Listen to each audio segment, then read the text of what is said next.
Sound check. All good? Oh man, thanks. First of all, thank you to the Linux Foundation. I love being here. They give me this nice polo. I think we all got one. So cool. Thank you very much. Okay. Now, my name is Miguel Pérez Colino. You killed my father, prepare to die. I come from SUSE. I'm working on Linux. Okay, I'm taking care of a product, but I'm not talking about the product, but open source. I'm talking about processes, how to make processes open, and the impact of that, and the importance of that, okay? You have heard Alexandra doing the keynote today on why it is important for digital sovereignty to know where do things come from, right? And open source. And you have heard Greg Harmon talking about CRA, the Civil Resilience Act, and how you need bill of materials to be able to be compliant to it, okay? So one was like, why are we doing all of this? The other one was, what do we need to do it? And I would like to talk about how we do it. This is where the rubber hits the road. This is where we make things real, okay? And it's been something I've been working my whole life. That's my career, making projects happen, making things happen, okay? So let me start, okay? By the way, this deck works better before lunch, but we are before coffee break, so I think it will work great. Whoa, something happened here.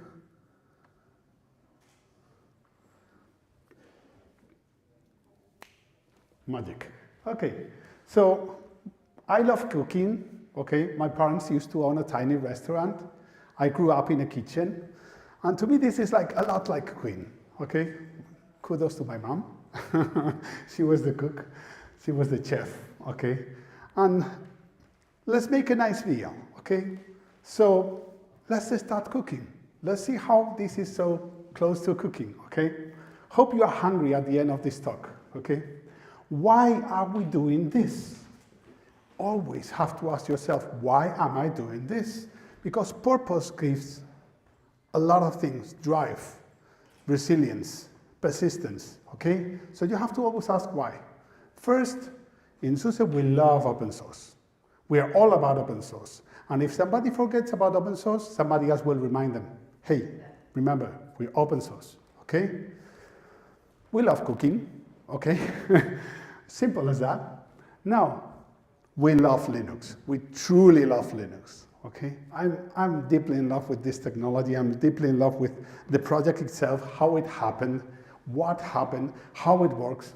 I've been working with a Linux laptop for like 13 years now. So yeah, it works. It's so cool. So we love food. Okay, so you see the similarities. And finally, we love at SUSE, we love enterprise. We like to bring all that beauty in the open source ecosystem to the companies. We are hungry. Okay, so to put it all together, it's like, what do we need to make this work? Okay, good ingredients, right? You always need good ingredients. So let's start with the first ingredients that we use to build a distribution. Okay, you take care of the open source technologies and you harvest them. You do not harvest them, you also take care of them. So what we do is that there's a lot of people that are SUSE employees that work in open source projects. The more important the open source project is, the more people we try to put on it, okay?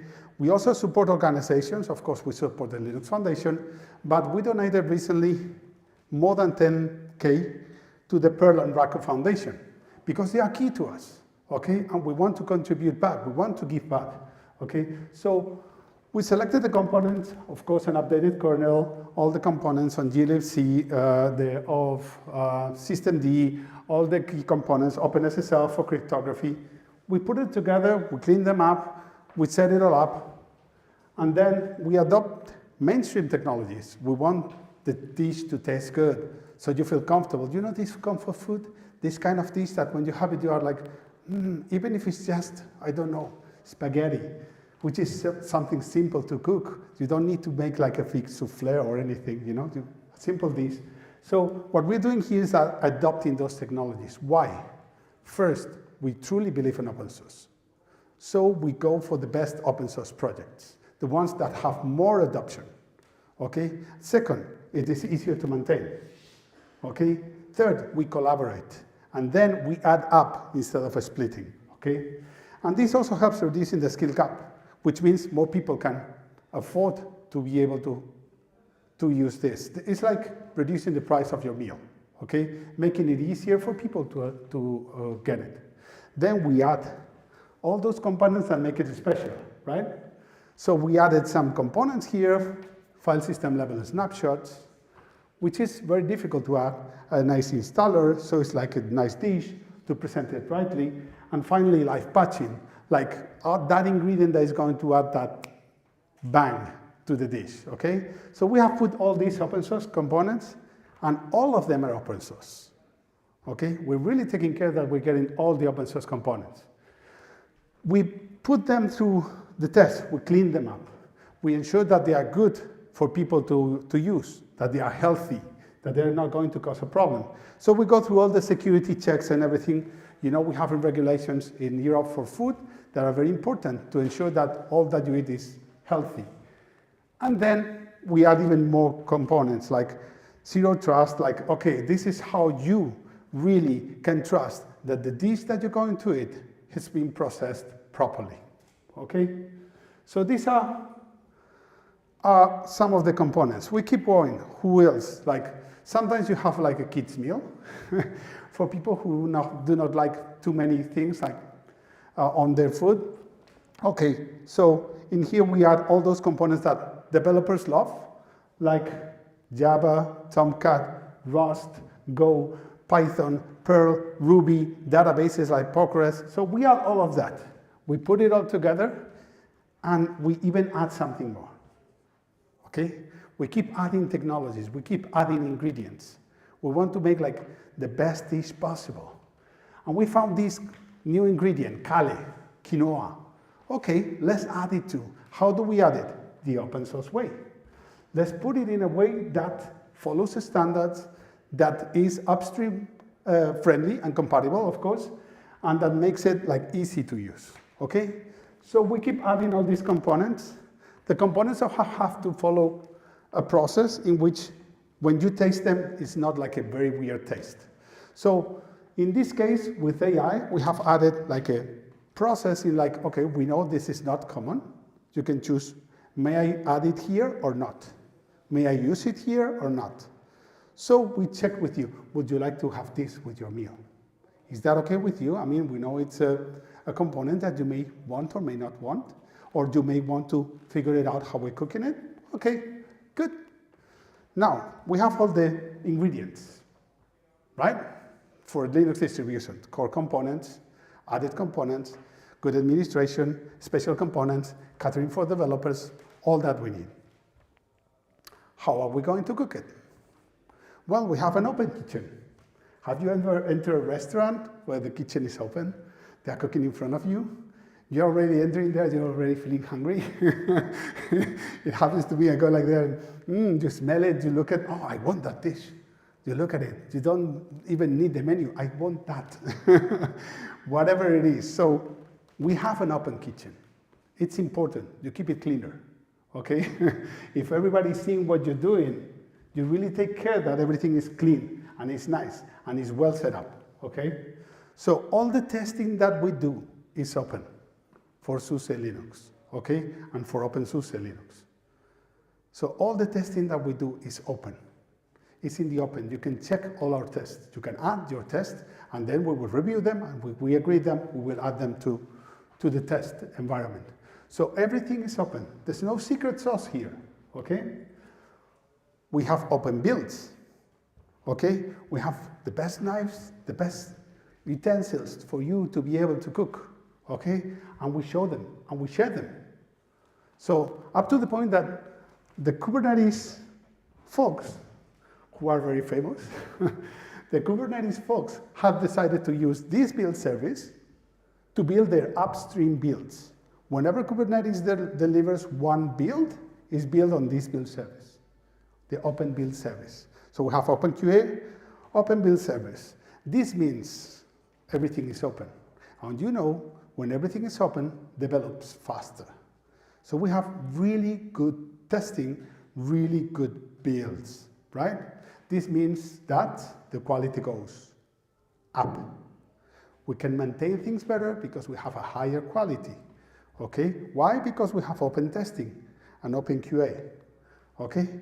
Now, if you are cooking your own meal and we are providing something for you to cook, you want to check that everything is in place, okay? So in this case, let's say that we are providing you some of the ingredients to cook your own ice cream, you know, sugar, milk, some flavoring, and then you put it together, and then you have the formats that you're going to deliver to your own customers.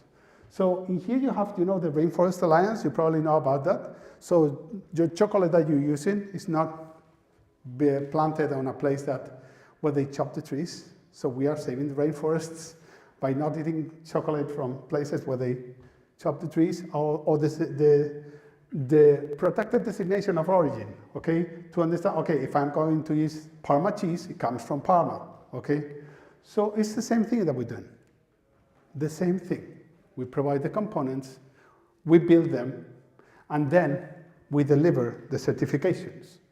Remember when Craig was saying about CRA, the Civil Resilience Act, that you needed something called SBOM, Software Bill of Materials?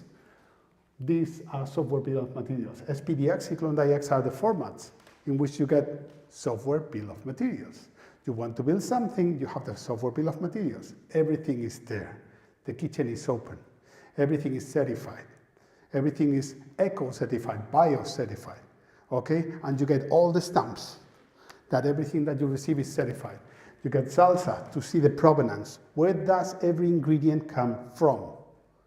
This is what it makes it like truly open and truly traceable, which is important for digital sovereignty.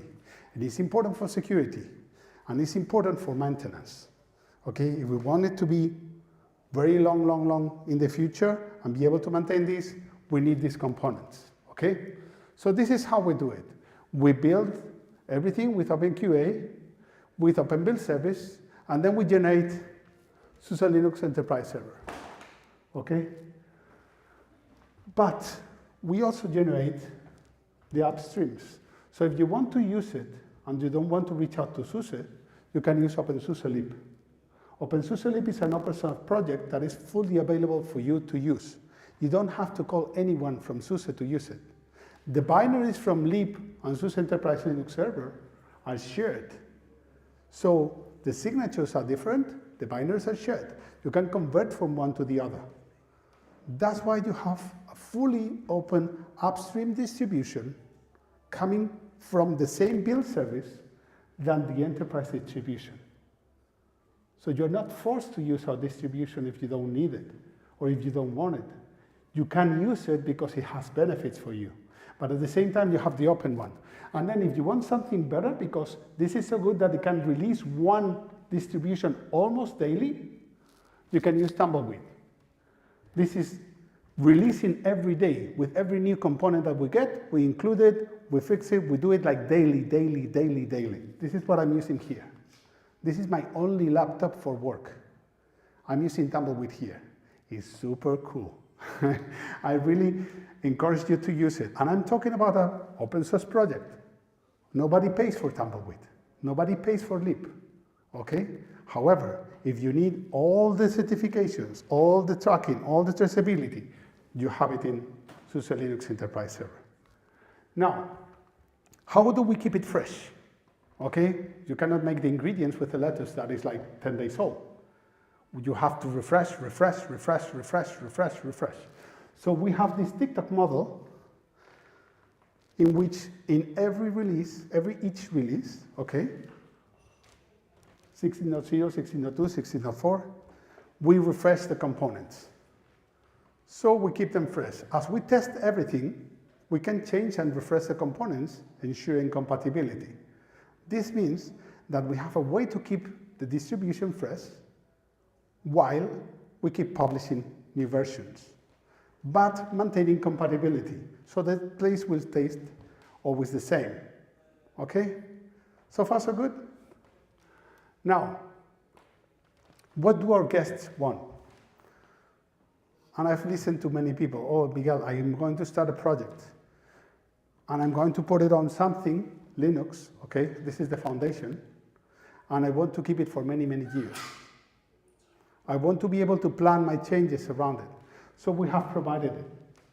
We have provided a life cycle. This is the most important thing, the taste of our flavor.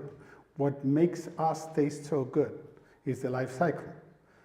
Okay, you can stay 10 years with SUSE Linux and extend it another 3, and extend it another 3, you can stay 16 years with us because of the way we build, a truly open source way. And this is important because of security, because of sovereignty, because of you being able to use it, being able to rely on us for this capability, okay? This is the resulting life cycle. We're going to have 16 years, as I say, and you're going to be able to rely on it, okay? Now, we have a really good dish, and this is our Michelin star. We have earned a Michelin star. We are super happy about it. SUSE Linux Enterprise Server has been granted, reviewed by the Digital Public Goods Alliance, have been granted or validated as digital public good. The whole process that I've been talking about is open, and it has been validated. And they have said, yes, this is fully open. And I'm not talking about the upstream distribution, I'm talking about the enterprise distribution. It's so open that we even got this digital public goods. And we are very happy about it because, again, when you get a prize like this one, a recognition that says you're doing the job right, it always feels good. So I really encourage you to try it, okay, to give it a go. If you're going to start a project, if you don't want to talk to any company because you're an organization is like, oh, I don't want to get into business, you can always go to OpenSUSE. If you want to do something that really requires a business-oriented platform, you can come to us. And I hope you can enjoy our meal, our dish, okay? Hope you try it, hope you like it, hope you enjoy it. So with this, I'm going to close, but if you have questions, I really did it like super short, super fast, so we can have time for questions. Any question? Come on, I'm really expecting them. Yes? Integration with all kinds of tools like MCPs. How do you integrate these tools into operating system? Oh, the question is how do we integrate tools like MCP Why, in the operating system? Thank you very much for the question. This is a very interesting question. No, let's focus on giving the answer. Well, first, we started playing with AI. Everybody started playing with AI, okay? And it's like, oh, this is great. Well, there are open source models. Okay, can we offer open source models to our customers that are interested in open source? Yes, okay, good. Now, can we include AI in the products that we have? Yes. How do we do it? Is there a standard? Yes, the standard is called MCP. Now, MCP has several components, MCP server, MCP host, you have the aggregators, you have your own large language model, your own AI, okay? So you have to connect them all. So what we did here is not adding intelligence per se to the product, but the ability to connect to any intelligence, okay? So we created a component, the first component to be delivered for SUSE Linux Enterprise Server is going to be MCP host. When you run that, you can connect it to your AI of choice. You can start your own AI, you can use a local AI, you can connect to, let's say your company has granted, okay, our AI is Google Gemini, okay, let's say, or any other, okay, or is it ChatGPT? So you can say, this is my token, this is the endpoint, connect to Google Gemini. It will connect to Google Gemini and use the AI of your choice. And that, of course, has legal implications, that, of course, has security implications, sovereignty implications, so you can have your own choice. So in there, what we do is create a connector for you to connect to an AI. And then we are going to provide the AI component for that. What is the result? The result is as follows. Normally, let's say you have a system that is running a database that is going slowly. How long would it take you to go through the logs in that system? A long time. Okay? Because there's like a lot of information. You grab, oh, warning, is there a warning? There's no warning. Why is it going slow?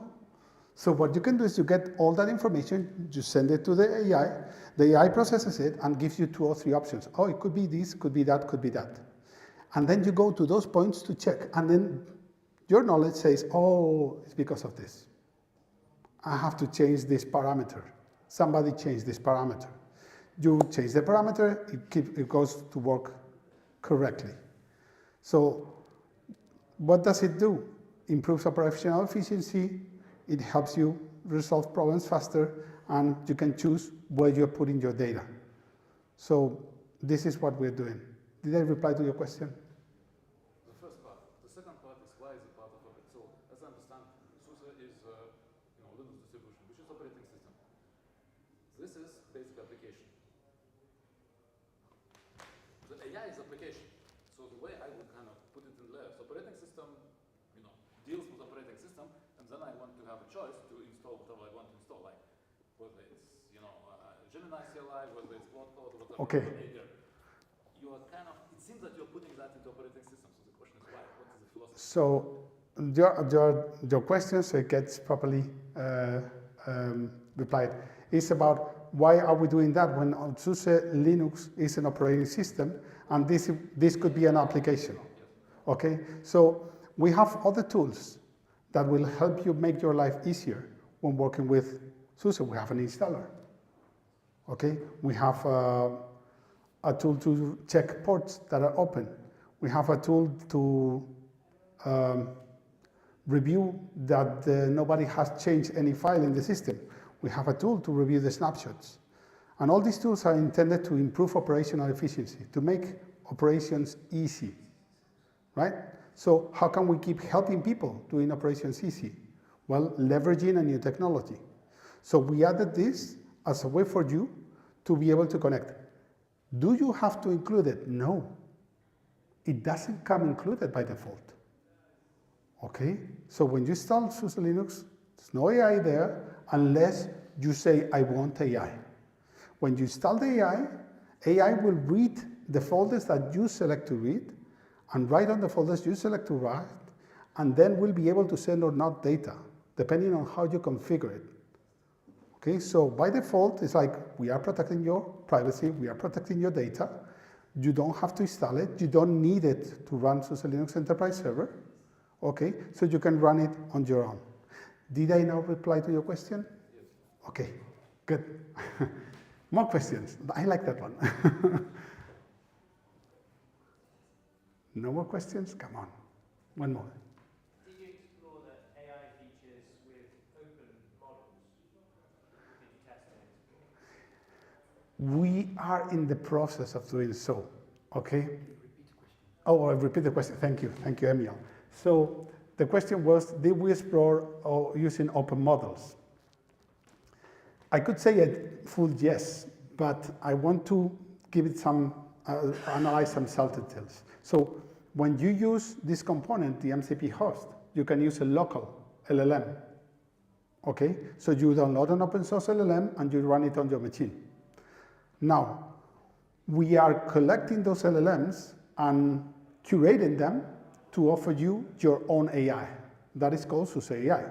So if you want to have your own AI that is sovereign, that is running your data center, that is not connecting anywhere, you can have it. Okay? The phases in which we are going is we have started from the easiest. Let me be honest. Okay? What is the easiest? The most mature models that are available as a service, we connect to those, they work. Okay? Second step, local LLMs. That is the second easiest. The ,3rd one, adding more LLMs. Of course, this will come. Okay? I mean, this is a future-looking statement, okay? Take it with a grain of salt. But I'm telling you that one of the things we intend to do is to be able to connect it to any LLM that you have in your place, which could be the one that we provide. But again, important thing is that you can choose. If you want to use it or not mandatory, of course. And second, where do you send the data and how do you process it? So that is key. Did I reply to your question? Good. More questions? Anything that is not about AI? No, just kidding. Of course, it could be AI or anything. Come on, one more. No? Yes? No? Okay, with this I'm going to complete the session. Thank you very much for listening. Thank you very much for coming here. Thank you very much to the Linux Foundation for hosting us, for having us here. I hope this provided some information for you that could be useful. Thank you very much.